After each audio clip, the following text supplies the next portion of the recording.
अगर आप बिल्कुल न्यू हैं और आप चाहते हैं कि आप अपनी YouTube की वीडियोस को किस तरह एडिट करें, या फिर आपको एक वीडियो एडिटर चाहिए जो कि बिल्कुल स्मॉल साइज में हो और कोई भी इशू ना करे, तो वीडियो के स्टार्ट में मैं यहाँ पर एक एडिटर शो करने वाला हूँ जो कि मेरे नजदीक एक इंतहाई तबाही वाला एडिटर होने वाला है। इस एडिटर का नाम है फ्लिक्सियर, जो कि 100% एक ऑनलाइन वीडियो एडिटर है। एंड बिलीव मी, ऑनलाइन होने के बावजूद यहाँ पर आपको तकरीबन तमाम ही प्रोफेशनल फीचर्स मिलने वाले, जो कि बिल्कुल सिंपल से इंटरफेस में आपको यूज करने में कोई मसला नहीं होगा, और जो एडिटिंग है आपको वो भी काफी प्रोफेशनल मिलने वाली है। आपने सिंपली यहाँ पे वेबसाइट पे जाकर साइन अप कर देना है एंड बूम, ये सामने आपके इस तरह वेबसाइट आ जाएगी। आपने वेबसाइट के अंदर यहाँ पे अपनी जितनी भी फाइल है वो ड्रैग कर सकते हैं। जैसे कि मेरे पास यहाँ पर एक फाइल है केबल की, मैंने इसको यहाँ पर अपलोड कर दिया है। एंड अपलोड करने के बाद अब यहाँ पर मैंने जब इस वीडियो को प्ले किया तो देख सकते हैं कितनी ज्यादा स्मूथ वीडियो है ये। दैट्स मीन कि ये एडिटर कहीं पे भी लैग नहीं कर रहा। सिंपली आपने जस्ट इसको यहाँ पे ड्रैग करना है नीचे टाइमलाइन में, तो वहां पर आपके पास ये शो हो जाएगा। अब यहाँ पर मुख्तलिफ किस्म के ऑडियो सैंपल्स डाल सकते हैं। अपना भी कोई ऑडियो अगर वॉइस है तो आप इसको सिंपली अपलोड कर सकते हैं लाइब्रेरी में जाकर। एंड डिफरेंट किस्म के यहाँ पर साउंड्स हैं। जब आप मोशन में जाएंगे तो मोशन पर यहाँ पर टेक्स्ट है जो कि बेसिकली आप ऐड कर सकते हैं अपनी किसी भी वीडियो में, ताकि आपकी जो वीडियो वो काफी ज्यादा और अच्छी नजर आए। तो देर किस बात की, जल्दी से जाओ, डिस्क्रिप्शन में लिंक दिया हुआ है भाई का, इससे जाके साइन अप हो गए तो यहाँ पर आपको डिस्काउंट भी देखने को मिलेगा एंड इस सॉफ्टवेयर से आप फायदा भी उठा सकते हैं। वैसे तो ये सॉफ्टवेयर बिल्कुल 100% फ्री है, लेकिन फ्री कैटेगरी में यहाँ पर आपको 720p वाली एडिटिंग मिलेगी, 2GB का क्लाउड स्टोरेज मिलेगा और बाकी सब चीजें तो ऑब्वियसली आपको मिलने वाली हैं। अगर तो आप प्रो फीचर को पे करेंगे तो आपको तकरीबन 300 मिनट्स का एक्सपोर्ट मिलेगा वीडियोस पर, जो कि 1 महीने के लिए है। इसके अलावा आप यहाँ पर HD वीडियोस सुपर स्पीड में ट्रांसफर कर सकते हैं। 50GB का आपको यहाँ पर क्लाउड स्टोरेज मिलने वाला है। अगर आप किसी बिजनेस पर्पज के लिए यहाँ पे बाय करना चाहते हैं तो यहाँ पर आपको तकरीबन हर चीज ही मिलने वाली है 1 महीने के अंदर, जिसकी प्राइस तकरीबन $30 है। शुरू में आप इसको फ्री में यूज कर सकते हैं। अगर आपको समझ आए, आपका हाथ बैठ जाए, आपको इजी लगे, देन आप इसका प्रो फीचर या फिर बिजनेस फीचर भी खरीद सकते हैं। तो लिंक डिस्क्रिप्शन में है, जल्दी से भाई के दिए हुए लिंक से जाओ और जाकर साइन अप करो।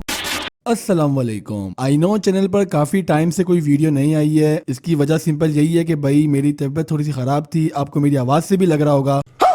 तो लंबी नहीं करनी, सीधा आने टॉपिक पर। जिस तरह मैंने पास्ट में 2 वीडियोस बनाई थी ग्राफिक्स कार्ड की प्राइसेस के ऊपर, तो लोगों की तरफ से सिर्फ एक ही डिमांड थी कि आप प्रोसेसर की प्राइसेस भी यहाँ पर बता दें। तो फिलहाल इस वीडियो में मैं आपको इंटेल की तरफ से फर्स्ट जनरेशन से लेकर 4th जनरेशन तक के जितने भी प्रोसेसर हैं सबकी प्राइसेस बताने वाला हूँ। एंड जिनकी मैं प्राइसेस ना इंक्लूड करूँ तो उनका सिंपली मसला यही है कि भाई मुझे प्राइसेस कंफर्म नहीं है, और जो न्यू प्रोसेसर हैं उनकी आप प्राइसेस इजिली गूगल पर भी सर्च कर सकते हैं। तो यहाँ बताना सिंपली मतलब आपका टाइम वेस्ट करने वाली बात है। अनटिल और अनलेस यहाँ पर कोई अच्छी ऑफर मिलती है किसी जगह पर तो मैं डेफिनेटली यहाँ पर शेयर कर दूंगा। तो बिना टाइम वेस्ट करे सबसे पहले बात करते हैं यहाँ पर फर्स्ट जनरेशन वाले प्रोसेसर्स की, जिनमें Core i3, Core i5, Core i7 आ जाते हैं। एंड इनकी अगर प्राइस की बात करें तो आपको 1000 से लेकर 1500 के दरमियान इजिली कॉस्ट कर लेते हैं। एंड मेरा नहीं ख्याल कि कोई भी इस प्रोसेसर को बाय करता है आज के टाइम पे। फर्स्ट जनरेशन मेरे नजदीक एक आदमी को तभी बाय करनी चाहिए जब उसका बजट बिल्कुल एक्सट्रीम लो पे हो, वरना आपने एटलीस्ट इतना तो ट्राई करना चाहिए कि आपको एक 2nd जनरेशन का प्रोसेसर मिल जाए ताकि आप एक बड़ी अपग्रेडेशन भी कर सको। इसी तरह हम बढ़ते हैं अपने 2nd जनरेशन वाले प्रोसेसर्स की तरफ। तो Core i3 2nd generation processor आपको तकरीबन 1500 रुपीज का कॉस्ट कर लेगा, जो कि एक डिसेंट प्राइस है। Core i5 2nd जनरेशन आपको तकरीबन 2500 तक का कॉस्ट करेगा। And Core i7 2nd generation आपको इस टाइम पर तकरीबन 6000 रुपए तक का कॉस्ट कर लेगा। यहाँ पर प्राइस थोड़ी 19-20 भी हो सकती है, तो काइंडली इस चीज को मेंशन कर लेना। मैं आप लोगों को यहाँ पर बता दूंगा कि मैंने ये प्राइसेस कहां से ली है। नेक्स्ट पे जो हमारे पास प्रोसेसर है वो Core i3 3rd जनरेशन है, जिसकी पाकिस्तानी मार्केट्स पर प्राइस तकरीबन 1800 रुपए है। 1800 से लेकर 2000 के दरमियान आपको ये प्रोसेसर इजीली मिल जाएगा। नेक्स्ट हमारे पास आता है Core i5 3rd जनरेशन, जो कि आपको तकरीबन 3500 से लेकर 4000 के दरमियान इजीली देखने को मिल जाएगा। नेक्स्ट प्रोसेसर हमारे पास Core i7 का 3rd जनरेशन है, जो कि पाकिस्तानी मार्केट्स पर आपको तकरीबन 8000 रुपए का इजीली कॉस्ट कर लेगा। कुछ सेलर इसको 10,000 में भी सेल करते हैं, तो डिपेंड करता है कि आप किस सिटी में रहते हैं या किस मार्केट से बाय कर रहे हैं। मेरे नजदीक आपको 8 से लेकर 10,000 के दरमियान ये प्रोसेसर इजीली मिल जाना चाहिए। यहाँ पर एक और चीज मैं ऐड करता हुआ चलूं कि जो 2nd और 3rd जनरेशन है इनका मदरबोर्ड सेम होता है, यानी कि आप S61ME यहाँ पर यूज कर सकते हैं। LGA 1155 सॉकेट साइज है, तो यहाँ पर कोई इशू नहीं होने वाला। जस्ट एक दफा कंफर्म कर देना। कुछ प्री बिल्ड पीसी ऐसे होते हैं जिनमें जो प्रोसेसर लगा होता है, अगर उनको आप चेंज करोगे तो यहाँ पर इशू आ सकता है। तो एक दफा लाजमी किसी शॉप में दिखा देना अपने पीसी को, या खुद से घर पे चेक कर लेना कि आपके मदरबोर्ड मदरबोर्ड में ये चीज सपोर्ट करती है या फिर नहीं करती। लास्ट में हमारे पास 4th जनरेशन के प्रोसेसर आ जाते हैं जो कि Core i3 4th जनरेशन आपको तकरीबन 4000 रुपए तक का मिल जाएगा एंड सेम प्रोसेसर फिलहाल मेरे पीसी में लगा हुआ है अभी। नेक्स्ट प्रोसेसर हमारे पास Core i5 4th जनरेशन है जो कि आपको तकरीबन 7500 तक का कॉस्ट कर लेगा एंड लास्ट में जो हमारे पास प्रोसेसर है वो Core i7 का 4th जनरेशन है जो कि आपको तकरीबन 13,000 रुपीज तक का कॉस्ट कर लेगा। मैंने इस प्रोसेसर को तकरीबन 15,000 में भी सेल होते हुए देखा है, तो ये डिपेंड करता है कि आप कहां से इसको बाय करते हैं। अगर तो आपको इतनी प्राइस टैग में मिल रहा है जो मैंने आपको बताई है then well and good, otherwise आप यहाँ पर कोई और चूज कर सकते हैं। मदरबोर्ड यहाँ पर H81 आप यूज कर सकते हैं तमाम ही 4th जनरेशन के प्रोसेसर्स के लिए। तो बस यही थे यहाँ पर कुछ प्रोसेसर्स। अभी आप लोग सोच रहे होंगे कि आप इसको कहाँ से बाय कर सकते हैं, तो जिस तरह मैंने आपको लास्ट में बताया था कि आप सज्जाद भाई से कॉन्टेक्ट करके ग्राफिक्स कार्ड या पीसी बिल्ड वगैरह सब चीजें करवा सकते हैं। तो स्क्रीन में आपको नंबर दिख रहा होगा, सेम जो मैंने आपको प्राइसेस बताई हैं इसी प्राइस टैग में आपको ये प्रोसेसर्स उनके पास देखने को मिल जाएंगे। अगर आप मेरा रेफरेंस वहां पर यूज करेंगे तो मे भी आपको यहाँ पर पीसी बिल्ड्स में या ग्राफिक्स कार्ड में डिस्काउंट मिल सकता है। तो स्क्रीन पर आपको नंबर शो हो रहा होगा, आप सिंपली वहां पर व्हाट्सएप या कॉल कर सकते हैं। उम्मीद है कि आपको वहां पर एक अच्छा रिस्पॉन्स मिलने वाला है। इसके अलावा अगर आपने ग्राफिक्स कार्ड की प्राइसेस जाननी है तो राइट एंड लेफ्ट साइड में जो आपको वीडियोस दिख रही है इन पे क्लिक करके जान सकते हैं।